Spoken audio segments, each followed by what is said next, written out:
Mesa Política. Análisis, contexto y mirada feminista de la realidad. Comenzamos.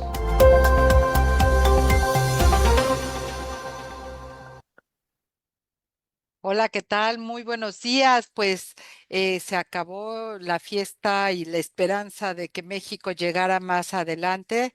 Y bueno, pues acabó también esta parte de la expectativa del Mundial. Este lunes 6 de julio iniciamos Mesa Política, pues con temas muy importantes que tenemos que tratar. Y pues como siempre agradezco a Angélica de la Peña, Marta Tagle y Melda Marrufo que estén con nosotras aquí como cada mañana en una emisión más de Mesa Política, una mirada feminista para avanzar en la igualdad, y también agradecer, como siempre, a quienes se están sumando con nosotras a través de las distintas redes sociales, de las vías de comunicación que tenemos. Y aquí les dejo una 55 35 08 47 61 para que se comunique con nosotras aquí en Mesa Política, ya sea a través de esta vía telefónica, pero también lo puede hacer a través de las distintas redes sociales, X, Facebook, Instagram, usando, bueno, primero a través de CIMAC Noticias, y usando estos dos hashtags, CIMAC Radio y Periodismo Feminista, nos puede hacer llegar todas sus comunicaciones. Y recordarle que todos los jueves en punto de las 11 de la mañana, en el 97.3 de FM, pues nos va a poder escuchar. Si por alguna razón en esta ocasión no puede escuchar completa la transmisión en vivo, lo puede hacer en esa radio, en el 97.3 de FM los jueves, como le decía, a las 11 de la mañana. En esa radio hace la retransmisión. Y ahora mismo Radio Monarca en el 106.7 de FM se suma a la transmisión simultánea. Esta radio está ubicada en Michoacán de Ocampo. Y también saludos a Radio Joco, otra de las estaciones que hace la retransmisión simultánea a través del 106.9 de FM, esta radio que está ubicada en el municipio de Jocotitlán, Estado de México. Y bueno, hace un mes lo comentábamos por acá, pues lo terrible de estas imágenes que vimos, en el cual la periodista Roxana Guzmán es secuestrada desde su casa por un comando armado. Decíamos entonces la importancia de localizarla con vida, y finalmente la noticia de su asesinato es lo que se confirma: el asesinato de Roxana Guzmán, 8 personas detenidas, Angélica de la Peña, y es la cuarta periodista veracruzana que es asesinada. Y pues quedan todavía mucha deuda en términos del esclarecimiento de los motivos y las razones de este terrible asesinato, Angélica de la Peña. Bueno, buenos días, querida Lucía, querida Marta y Melda, queridas equipa. Décima, pues sí, todo indicaba que la situación era muy compleja para Roxana Berenice, quien el 2 de en junio fue secuestrada. Vimos un video que pudo captar las condiciones de este secuestro, que después pasó a ser una desaparición forzada, y finalmente se sabe que de las personas detenidas informaron dónde se encontraban sus restos, y efectivamente fue encontrada sin vida. Esto aconteció en el sur de Veracruz. Ciertamente es la tercera, cuarta persona periodista de Veracruz, de entre los 11 que ya van en este año. En el país sigue estando Veracruz, por cierto, encabezando cada año este tipo de crímenes.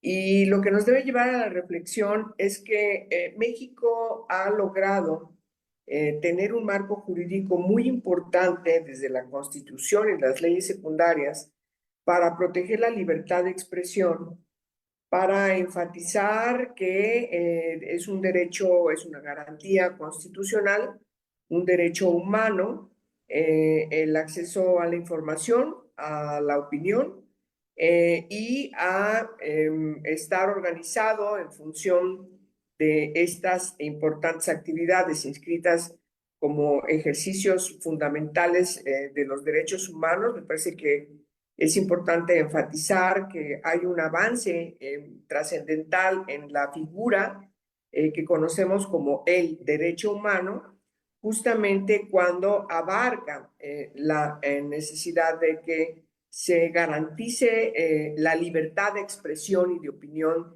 de cada una de las personas en este país. Me parece que es importante señalar que tenemos un marco, como se diría coloquialmente, robusto, que protege la libertad de expresión, las actividades relacionadas con estas libertades, y en el caso nuevamente de Berenice, pues se evidencia que simplemente es una ley muerta. No hay condiciones de que se garanticen estas libertades, sino todo lo contrario.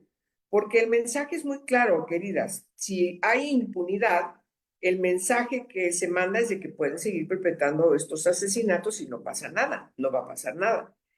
¿Qué pasó con el caso Berenice? Bueno, pues todo indica que el haber sido grabado y poder identificar a quienes llegaron, y de ahí la presión por el impacto de conocer la forma como llegaron y la secuestraron, eh, permitió que la autoridad no se hiciera pato y que identificara a quienes estuvieron en estos hechos, y de allí pues se logra finalmente saber que estaban involucrados 4 policías municipales del municipio de Izhuatlán, también del sur Veracruz, y otros 4 personas, estas 8 personas que están detenidas, y finalmente llevaron a conocer dónde estaban los restos de Berenice.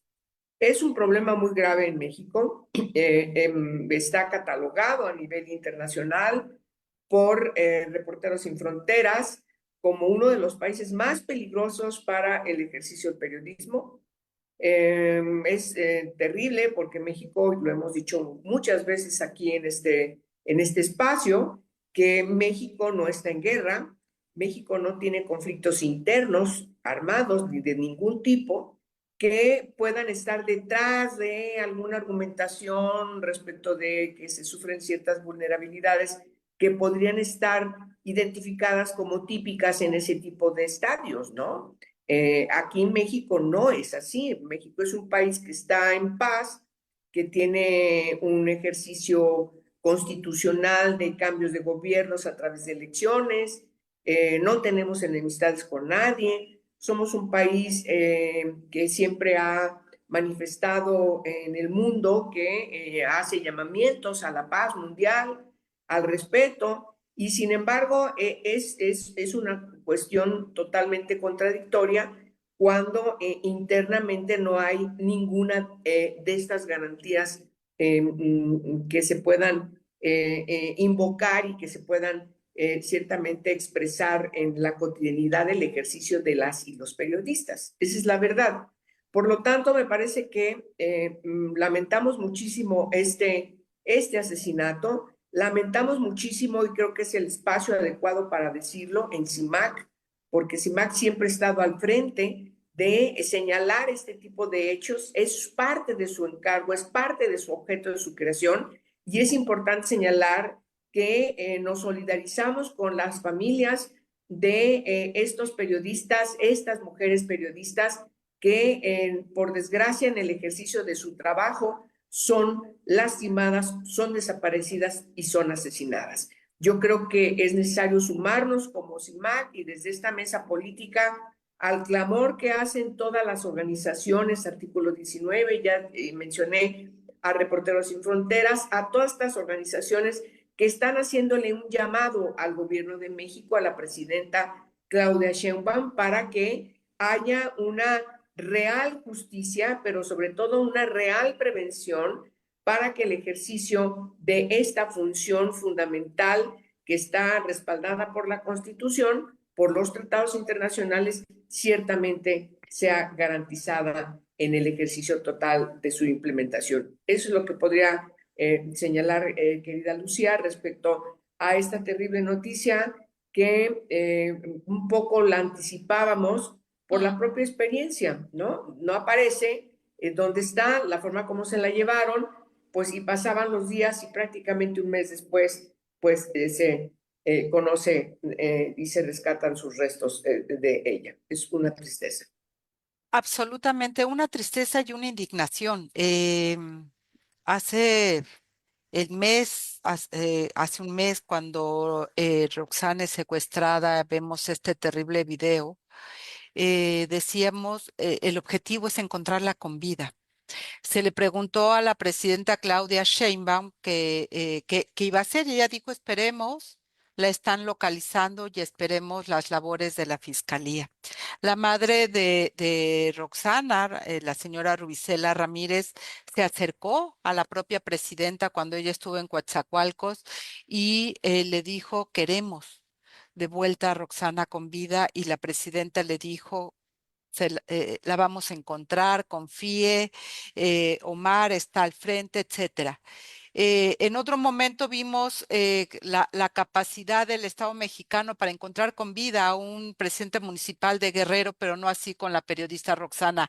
Me parece que ahí hay una tarea pendiente, mi querida Imelda, porque sabemos, la experiencia lo ha dicho, entre más tiempo pase, es mucho más difícil que una persona secuestrada, más por un grupo criminal, sea encontrada con vida, y el asesinato de Roxana confirma también. Y me pregunto de verdad si no pudieron localizarla o no la quisieron localizar con vida, mi querida Imelda.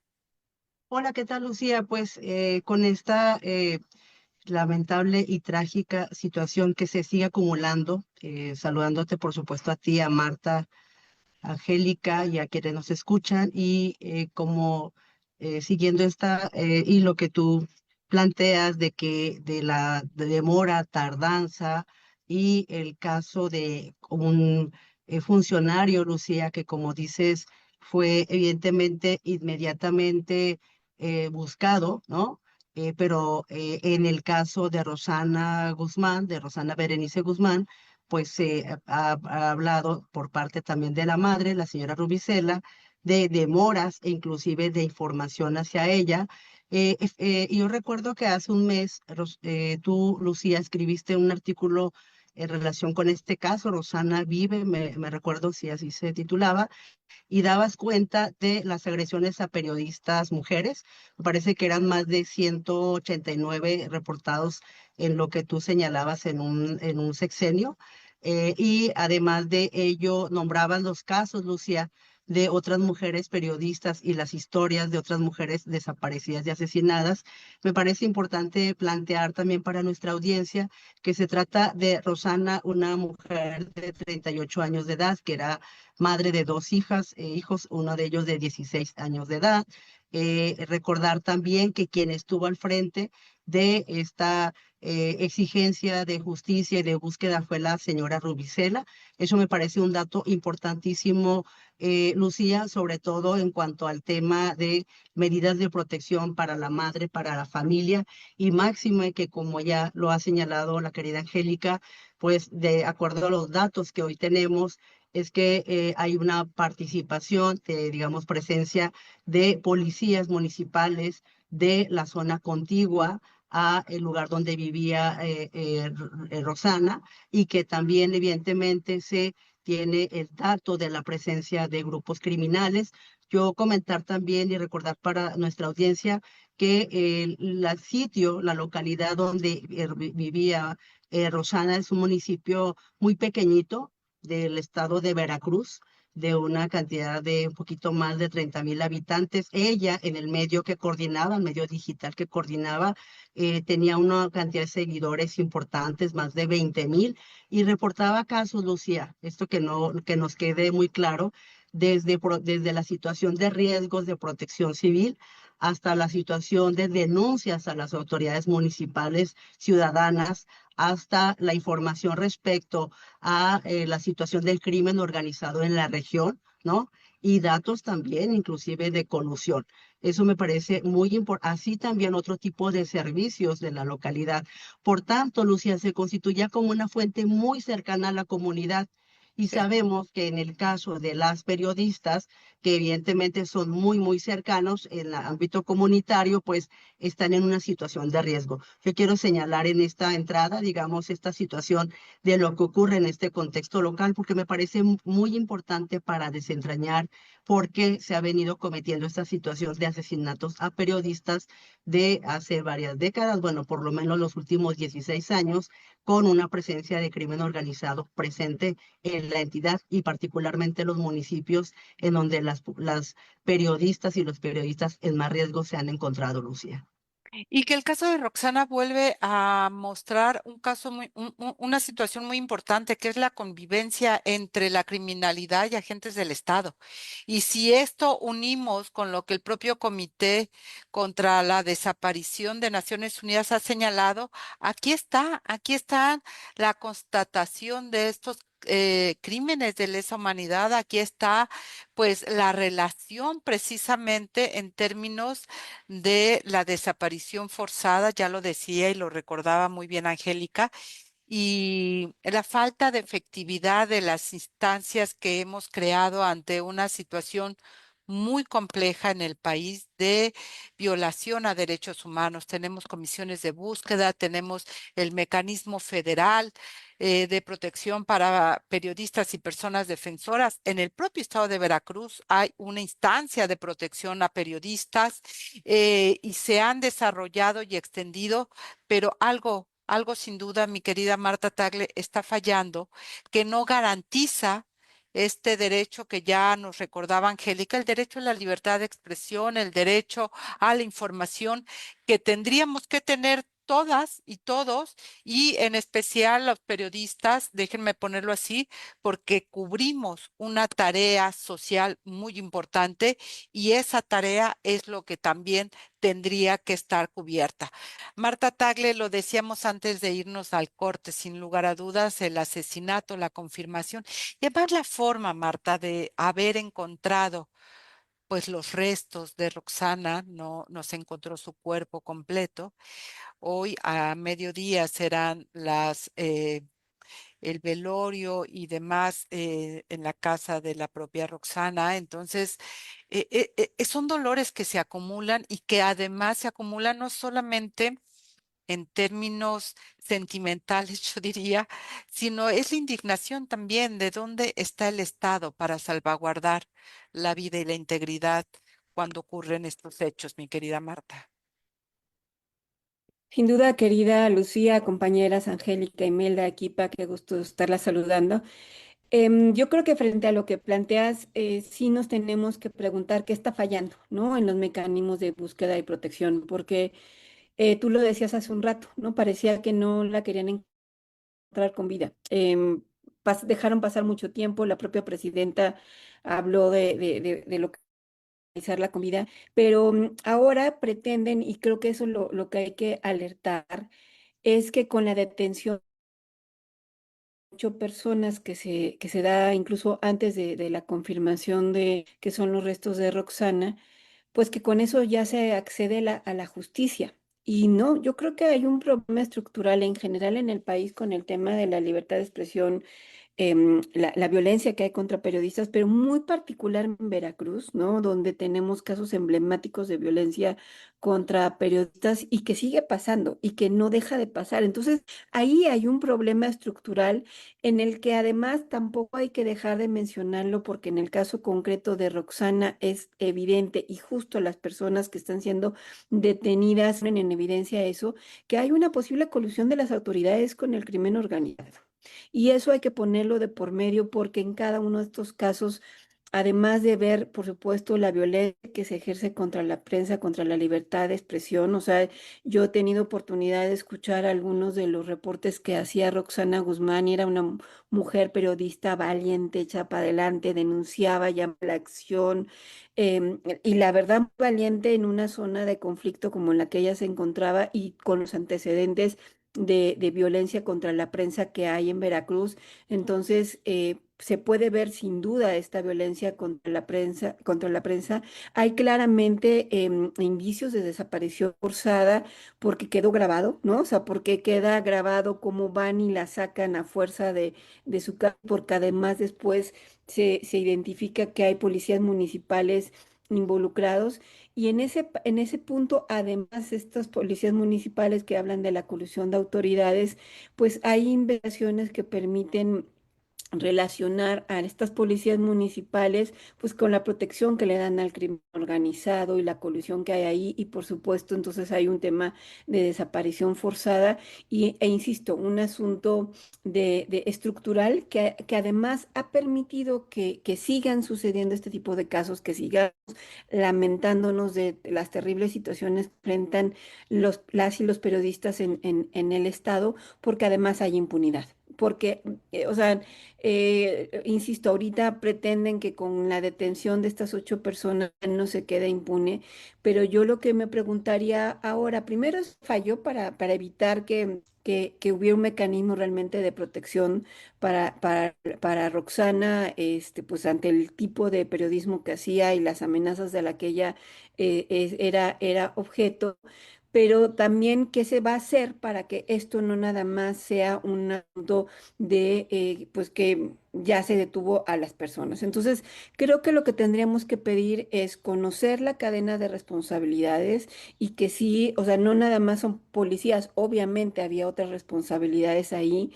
Se tiene que investigar en ese sentido la participación de servidores y servidoras públicas. Me parece fundamental la protección a la familia. Conocemos además testimonios de otros periodistas que en situaciones así han tenido incluso que salir porque no encuentran mecanismos de protección. Entonces, es urgente exigir que haya protección a su familia y, por supuesto, exigir que haya una justicia sin impunidad.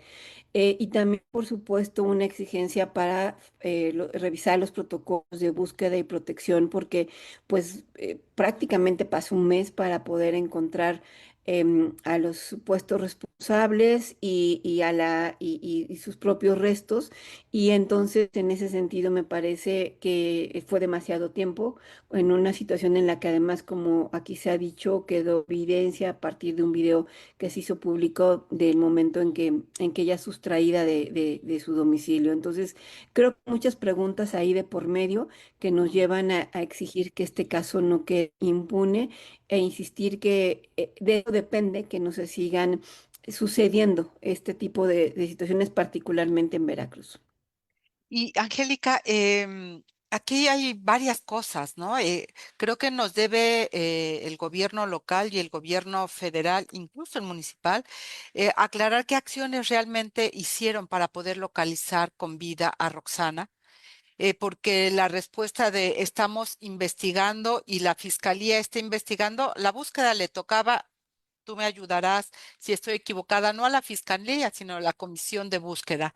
El otro gran tema, ya lo poníamos también y lo remarca Marta, tiene que ver con que no hay una explicación de por qué la agresión.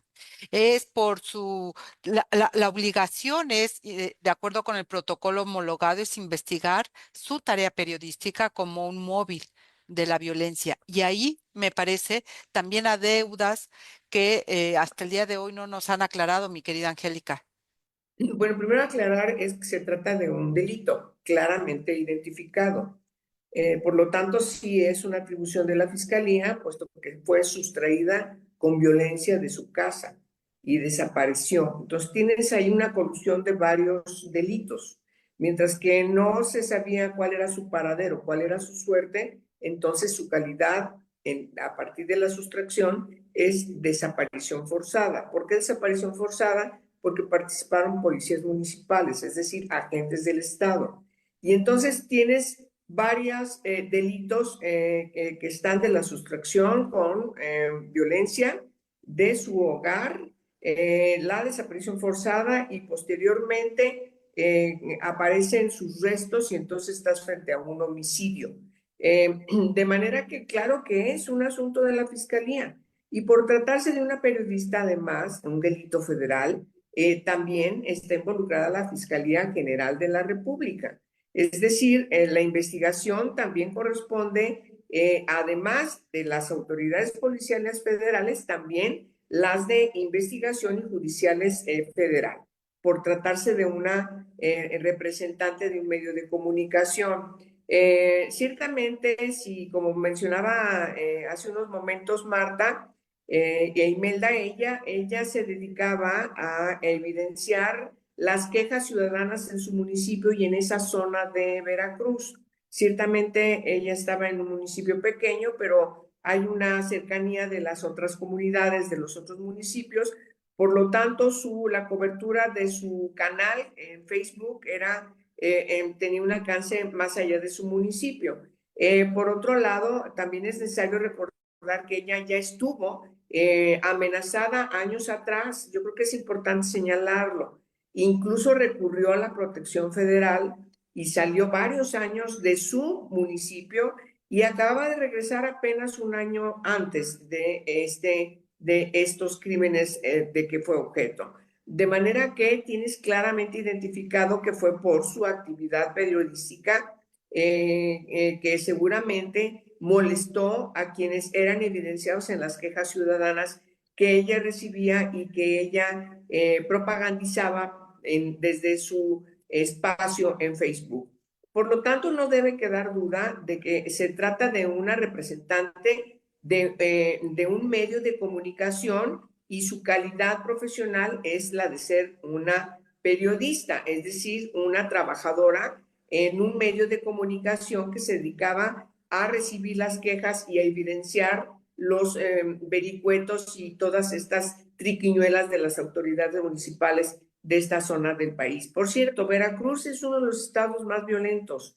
También tenemos que hacer, como lo obligan las leyes, hacer un análisis de contexto. Y el análisis de contexto nos ubica precisamente que es una zona muy complicada, no solamente para el ejercicio del periodismo, sino también para la vida diaria. Es decir, las bandas delincuenciales en Veracruz tienen realmente copado el estado. Es uno de los estados más violentos del país. Así está identificado. De manera que tenemos que señalar a la autoridad estatal, que por cierto, este es un asunto más que se le agrega a la gran cantidad de deficiencias que garantizan al gobierno de Veracruz. No hay tiempo para enumerarlas todas, pero la situación de Veracruz es verdaderamente caótica, grave, y tendría que hacerse algo más que estar hoy estando evidenciando en la coyuntura este tipo de situaciones tan lamentables. El Estado tiene que tomar medidas. Cuando estoy hablando del Estado, estoy hablando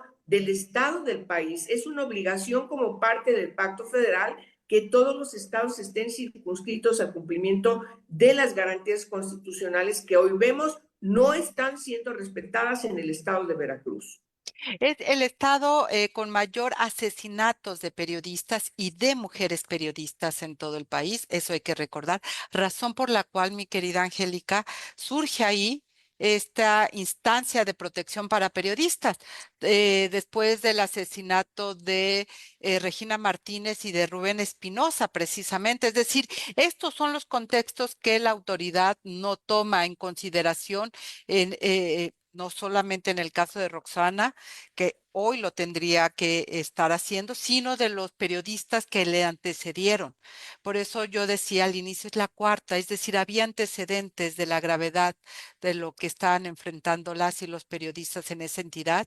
Y ahí yo diría el Estado como ente, el Estado mexicano, le falló nuevamente a Roxana, así como a los distintos periodistas, para garantizarle la vida y la integridad, como es el mandato. Y recordarles 5535084761, nuestro número de cabina, y también a través de las distintas redes sociales de CIMAC Noticias, Facebook, X Instagram, nos puede, pues se puede enlazar con nosotras también a través de estos dos hashtags, CIMAC Radio y Periodismo Feminista, que son parte de estas vías de comunicación con las cuales queremos llegar también con ustedes, y a las radios que se suman de manera simultánea en esta transmisión, a Radio Monarca en el 106.7 y a Radio Joco en el 106.9 de FM. Gracias por estar. Y bueno, otro de los temas que ha colocado también la atención es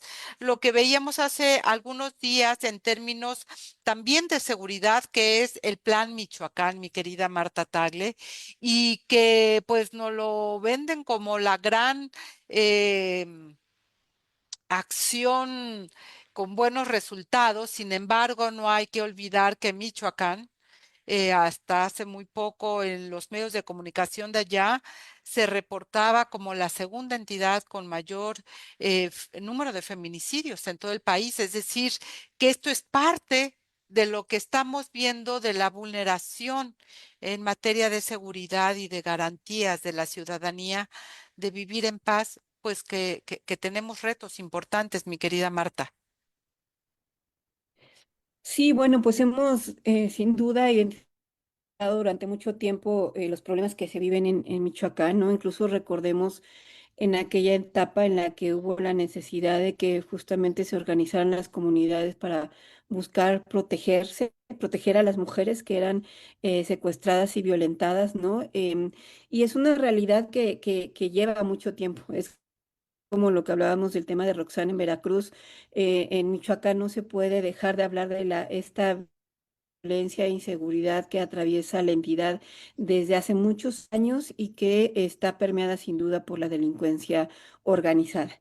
Y sobre todo ahora, a raíz particularmente del asesinato del alcalde de Uruapan, es cuando se anuncia este Plan Michoacán como una estrategia del gobierno federal para nuevamente intentar decir que se va a poner solución al problema de violencia e inseguridad que se vive en la entidad.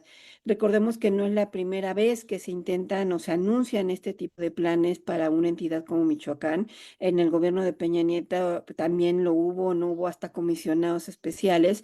Y yo lo que me gustaría cuestionar en esta última parte, en la cual además se anuncia de manera particular un plan de justicia directo para el pueblo de Cherán, es que justo como, o sea, de alguna manera reconocer que es importante que se vuelva a poner la centralidad de la necesidad de reconocer las necesidades que tienen los pueblos indígenas, y sin duda en este entramado que estamos hablando de violencia y cómo les afecta las violencias, es muy importante ponerlo ahí.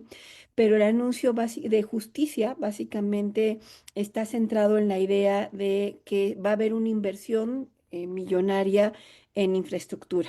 Es en lo que se está centrando esta propuesta del gobierno, que aunque todo el mundo puede reconocer que sin duda la infraestructura es necesaria, se habla de carreteras, se habla de infraestructura para educación, para salud, que además, pues hay que decirlo, o sea, no debería ser una novedad, no es lo que está obligado el Estado a hacer.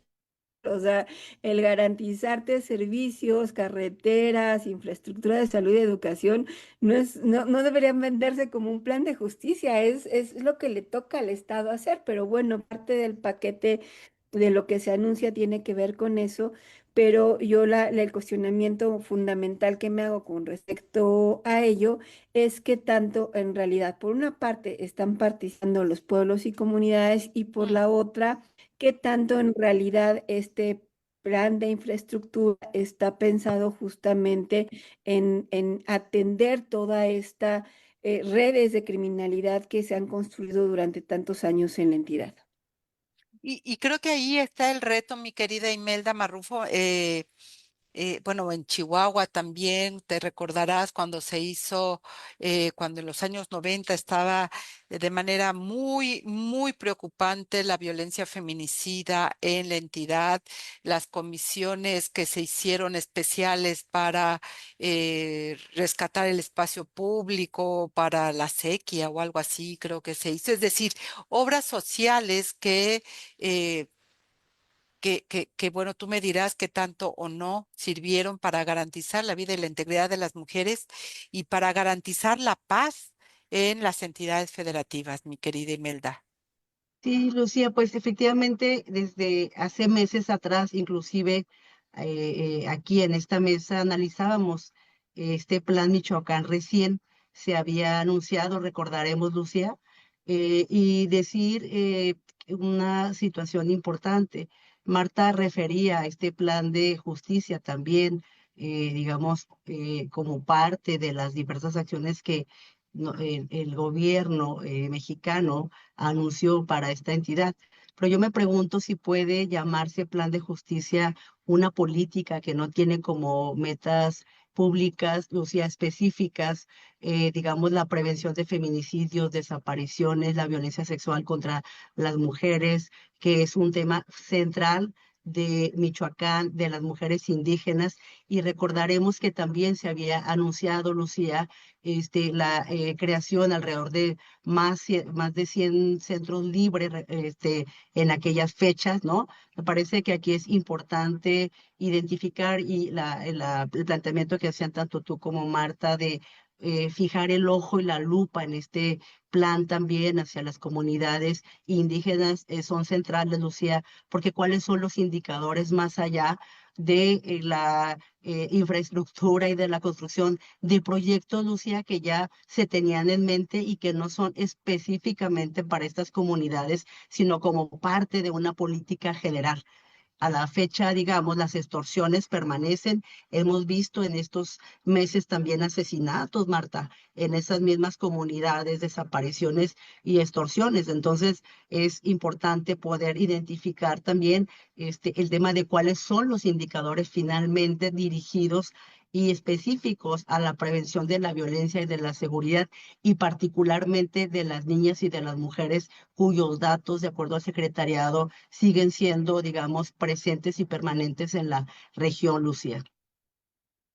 Mira, mi querida Angélica, ¿cuál es tu análisis de esta presentación y de la entidad precisamente y lo que eso implica?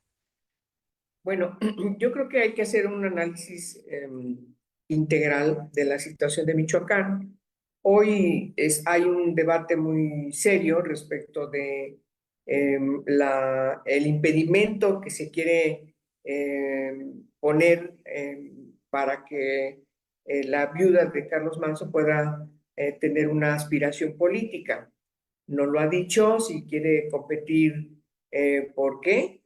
Quizás menciona que pudiera ser una candidata independiente al gobierno de Michoacán, pero llama mucho la atención que este plan de millonario, efectivamente, como menciona Marta, de 4,000 millones de pesos que se van a entregar de manera directa a estas comunidades, según se anuncia, para rehabilitar caminos que se encuentran muy mal y para construir otros.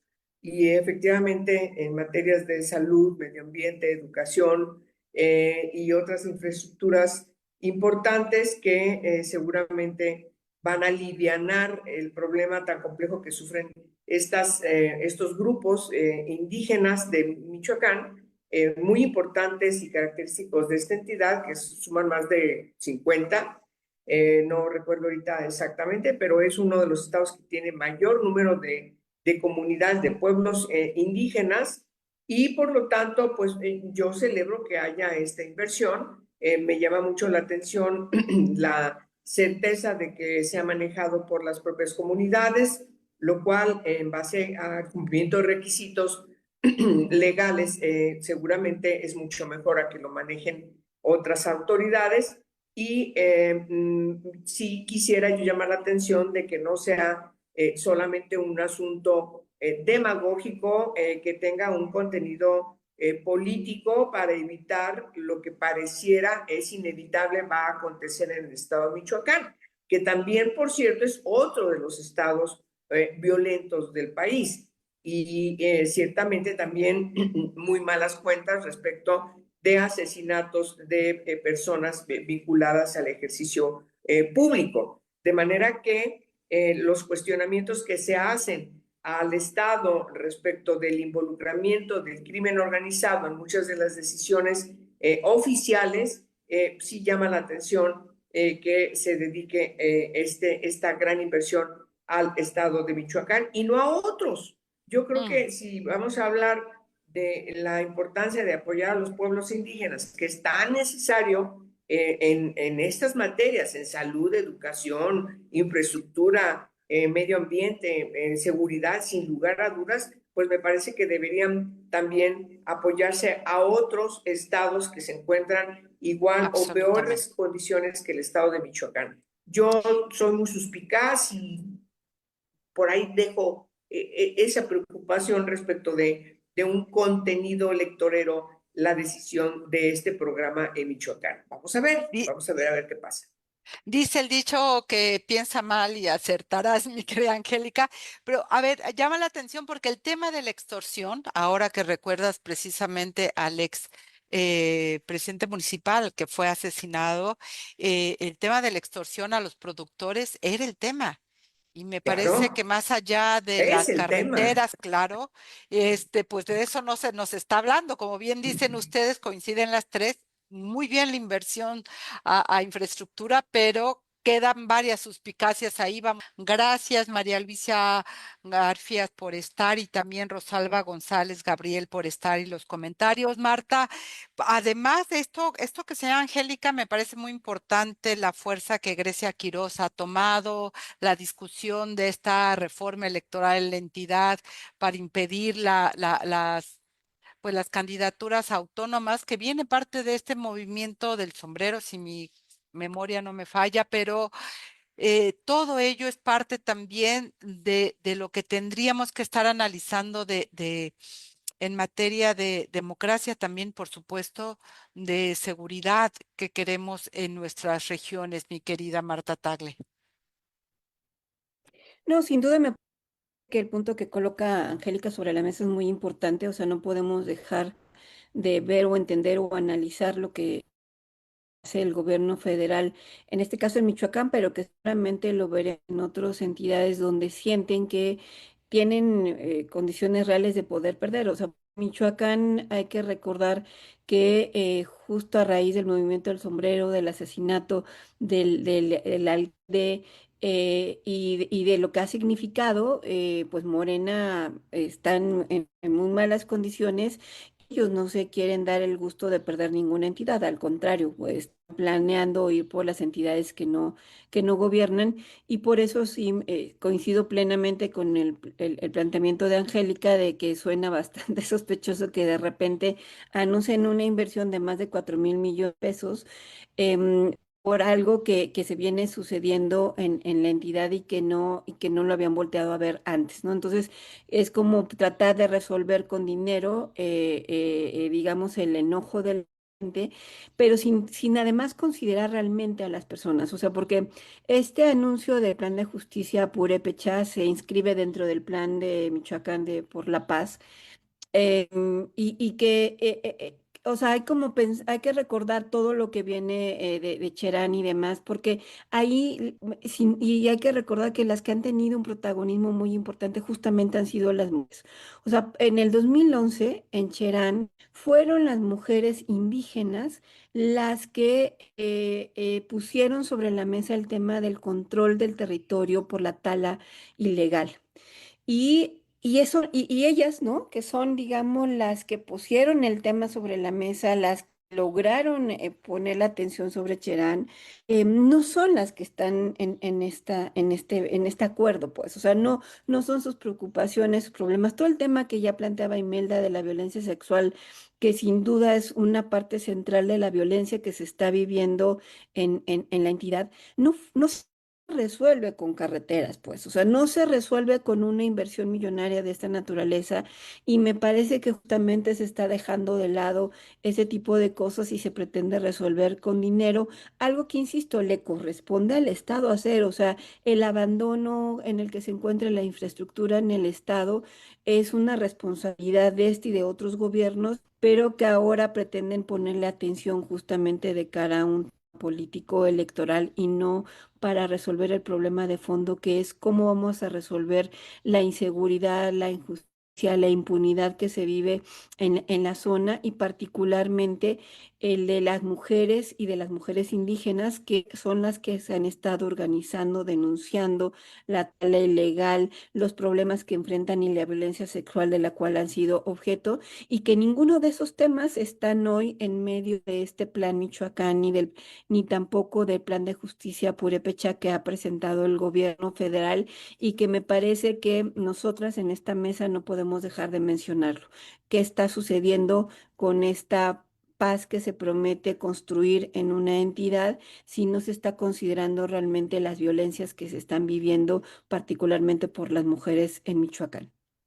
Y esto me lleva, mi querida Imelda, a recordar que es en 2009 con Felipe Calderón que ahí inicia esto que tristemente se conoció como el Michoacanazo y tiene que ver con lo que estaba viviendo la entidad en materia de Sí. seguridad y los productores de aguacate. Digo, después nos fuimos con el limón, ahora que estábamos hablando de Grecia Quiroz, bueno, del esposo de Grecia Quiroz, del presidente municipal entonces, porque eso no se está atendiendo en la dimensión que tendría que ser. Digo, hoy es Michoacán, pero podemos recorrer el país entidad por entidad, ¿eh? Cada uno tiene sus propios saberes y ahí, ¿qué está pasando?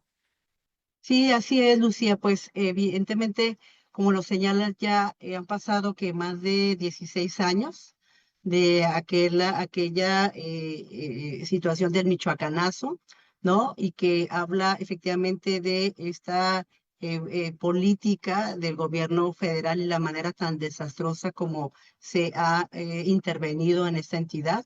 Y yo quiero resaltar, Lucía, un eje de lo que Marta señalaba, efectivamente el plan de justicia del pueblo purépecha como una parte central. Me parece que es importante remarcar que la inversión en acciones de infraestructura son relevantes, pero estas no sustituyen, seguimos insistiendo, Lucia, con la política de prevención, de atender la violencia contra las mujeres indígenas.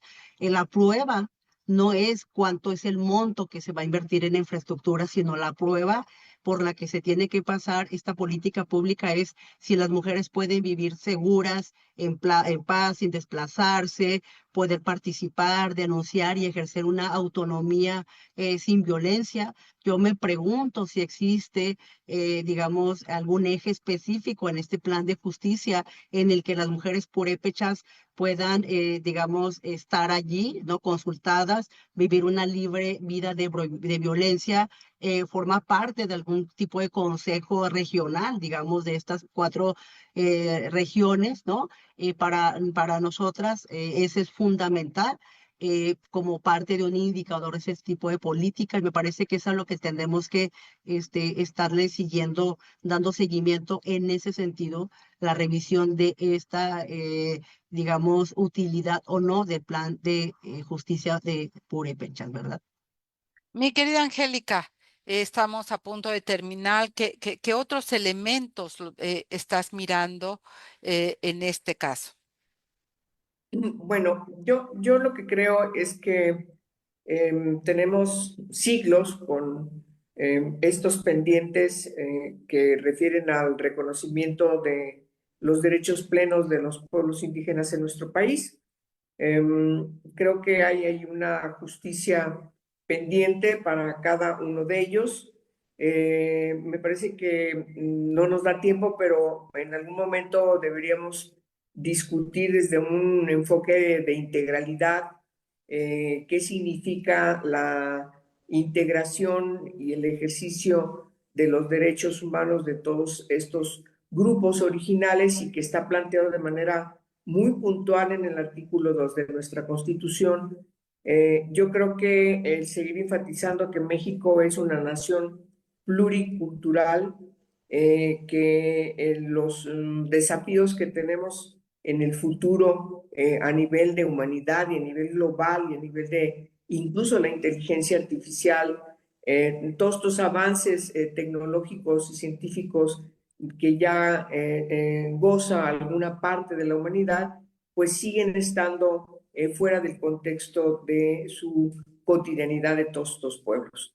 Yo creo que hay una serie de prejuicios de manera malévola y otros por parte de una discriminación ancestral, pero también hay muchos estereotipos que me parece que son un impedimento para dejar muy claro que el que tengan sus propias culturas, siempre y cuando estas no violenten los derechos humanos, por supuesto, insisto, como dice el artículo 2 de la Constitución, pues deben ser preservados como parte de su propia historia, de su propia personalidad, del ejercicio de su propio ímpetu personal de cada uno de estos grupos indígenas. Sin embargo, sí tienen que tener acceso a todos estos derechos que gozamos todos los demás.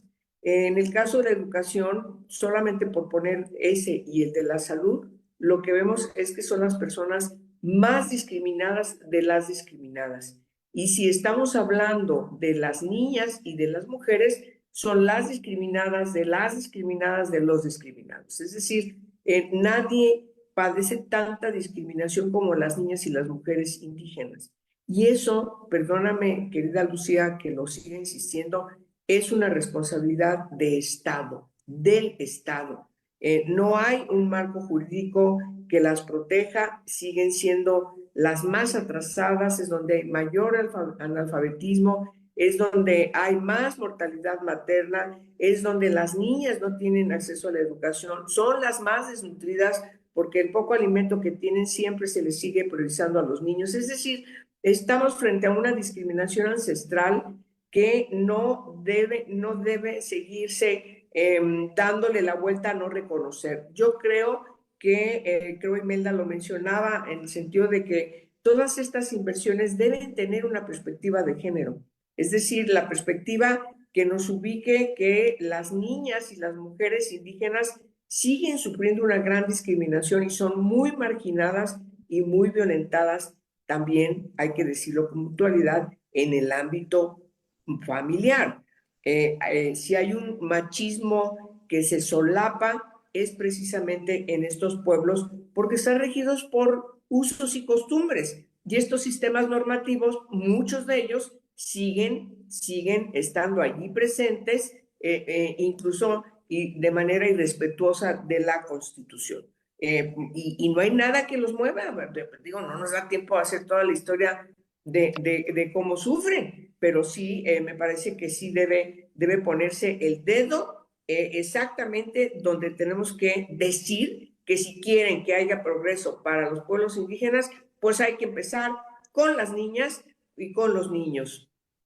Y que esto, bueno, esto nos abriría otro programa sin lugar a dudas, porque recordarán ustedes cuando presentó también la presidenta en su momento de que iba a dar una gran inversión, lo que nunca se había hecho a las comunidades indígenas y que eran las propias comunidades indígenas las que iban a estar definiendo para qué es el recurso, que esa cantidad tan enorme que dijo se traducía algo así como en 8,000 pesos en cada comunidad.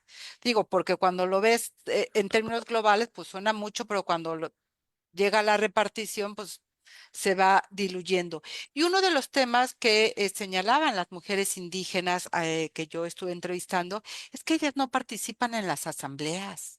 Entonces, difícilmente van a poder priorizar lo que acaba de decir Imelda, acciones en términos de la perspectiva de género, de hospitales, de hacer llegar el agua, etcétera, etcétera, etcétera, que sí, claro, se van a privilegiar los caminos que no necesariamente le garantiza una mejor vida a las mujeres en esas comunidades indígenas. Y me parece que ahí hay un enorme reto porque no se garantiza la participación igualitaria de las mujeres en esas asambleas. Ya lo decías, Angélica, por el uso y la costumbre. Marta, quisieras, antes de cerrar ya esta mesa, concluir con una idea general del tema. Sí, solamente muy rápido decir que la justicia en este caso debería significar lo que ya han apuntado mis compañeras: acceso a salud sexual y reproductiva, prevención de las violencias contra las mujeres, la posibilidad de que realmente las mujeres indígenas puedan participar políticamente, y el reconocimiento del trabajo comunitario y de cuidados que recae fundamentalmente en las mujeres. Solamente así podríamos hablar de justicia. Mientras tanto, pues será un programa de infraestructura que le debían al Estado. Y que le deben a todo el país, que yo nada más agregaría eso, y no olvidar que en el caso de Roxana, de la periodista de Veracruz, la autoridad lo que nos debe es una explicación de por qué fueron, por qué la sacaron de su casa, eh, y todo lo que implica, ¿no? Una investigación, como lo señala el protocolo homologado en materia de violencia contra periodistas. La tarea periodística es la primera línea de investigación que hay que seguir, y como ustedes lo decían, el Estado debe de decir ninguna periodista más, ningún periodista más asesinado. Gracias a Angélica, Imelda, Marta, Tagle por estar esta mañana. Gracias a quienes se sumaron a través de sus comentarios y su participación. Este programa, que recuerde, la producción estuvo a cargo de Yasmín Hernández y Georgina Monroy. Yo soy Lucía Lagunes Huerta. Nos escuchamos el próximo lunes en punto de las 10 de la mañana en una emisión más de La Mesa Política, una mirada feminista para avanzar en la igualdad. Y también agradecer a las radios que se suman de manera simultánea: Radio Monarca en el 106.7 de FM en el municipio de Contepec, del estado de Michoacán, de Ocampo. Ojalá nos hagan llegar los comentarios por allá, pues un tema que les tocó el día de hoy. También a Radio Joco en el 106.9 de FM en el municipio de Jocotitlán, Estado de México. Gracias por sumarse, y también, por supuesto, a Enesa Radio, que todos los jueves en punto de las 11 de la mañana hace una retransmisión en el 97.3 de FM de esta emisión. Tenga excelente semana. Hasta la próxima. Esto fue Mesa Política. Gracias por escuchar. Hasta la próxima.